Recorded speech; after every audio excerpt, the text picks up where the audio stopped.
સુરત શહેરના સામાજિક અગ્રણી ઘનશ્યામ બિરલાએ પિતાજી છગન ભગત વસાણી ભૂમિદાતા રામદેવ પીર મંદિર બગસરાની 12મી પુણ્યતિથિ નિમિત્તે કામરેજ પાસોદરા પાટિયા ખાતે છગનભાઈ ગાંડાભાઈ વસાણી સદભાવના ટ્રસ્ટ બગસરા સ્વર્ણિમ ગુજરાત યુથ ફાઉન્ડેશન સુરત તેમજ શ્યામનગર સોસાયટી પાસોદરાના સંયુક્ત ઉપક્રમે આયોજિત પાસોદરા ખાતે શ્યામનાથ મહાદેવ મંદિરના પટાંગણમાં રક્તદાન કેમ્પ તેમજ સર્વરોગ નિદાન કેમ્પનું આયોજન કરવામાં આવ્યું। સુરત શહેરના સામાજિક અગ્રણી ઘનશ્યામ બિરલાએ પિતાજી છગન ભગત વસાણી ભૂમિદાતા રામદેવ પીર મંદિર બગસરાની 12મી પુણ્યતિથિ નિમિત્તે કામરેજ પાસોદરા પાટિયા ખાતે છગનભાઈ ગાંડાભાઈ વસાણી સદભાવના ટ્રસ્ટ બગસરા સ્વર્ણિમ ગુજરાત યુથ ફાઉન્ડેશન સુરત તેમજ શ્યામનગર સોસાયટી પાસોદરાના સંયુક્ત ઉપક્રમે આયોજિત પાસોદરા ખાતે શ્યામનાથ મહાદેવ મંદિરના પટાંગણમાં રક્તદાન કેમ્પ તેમજ સર્વરોગ નિદાન કેમ્પનું આયોજન કરવામાં આવ્યું હતું, જેમાં આયોજિત રક્તદાન કેમ્પમાં બિરલાએ 104 વાર રક્તદાન કરી પિતાજીને અનોખી શ્રદ્ધાંજલિની મિસાલ આપી હતી।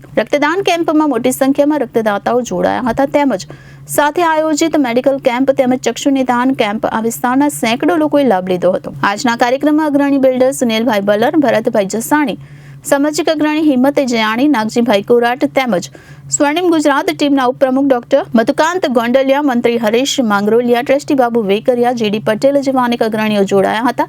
પિતાજીની પુણ્યતિથિ નિમિત્તે સામાજિક પ્રોગ્રામ દ્વારા સમાજને એક પ્રેરણાદાયી ઉદાહરણ પૂરું પાડવા બદલ તમામ હાજર અગ્રણીઓએ બિરલાને હાર્દિક અભિનંદન પાઠવ્યા હતા। આ કાર્યક્રમને સફળ બનાવવા માટે શ્યામનગર સોસાયટીના પ્રમુખ રમેશ ભાદાણી, ઉપપ્રમુખ મગનભાઈ ચેતન ભાલાણા તેમજ સોસાયટીની સમગ્ર ટીમે ખૂબ જહેમત ઉઠાવી હતી। નમસ્કાર, ઘનશ્યામ બિરલા, પ્રમુખ શ્રી સ્વર્ણિમ ગુજરાત યુથ ફાઉન્ડેશન સુરત।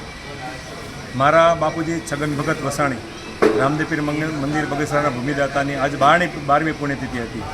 બાપુજીની વિદાય તો અવશ્ય હોય જ, પણ એની તિથિ નિમિત્તે આપણે શું કામ કરીએ અને લોકોના હૃદયમાં એનું સ્થાન જાળવી શકીએ, એટલા માટે બ્લડ કેમ્પ અને ચક્ષુ નિદાન કેમ્પ, મેડિકલ કેમ્પનું આયોજન કરી શ્યામનગર સોસાયટીની વાડીમાં રમેશભાઈ ભાદાણી અને એની ટીમ દ્વારા જે એક સુંદર આયોજન કરવામાં આવ્યું, જેની અંદર અસંખ્ય લોકોએ લાભ લીધો।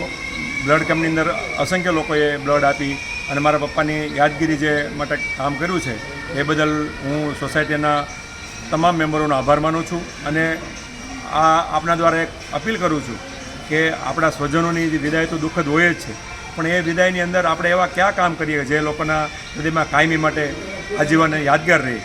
વંદે માતરમ, ભારત માતા કી જય। Reporter Arvind Rathod, Janadesh news, Surat.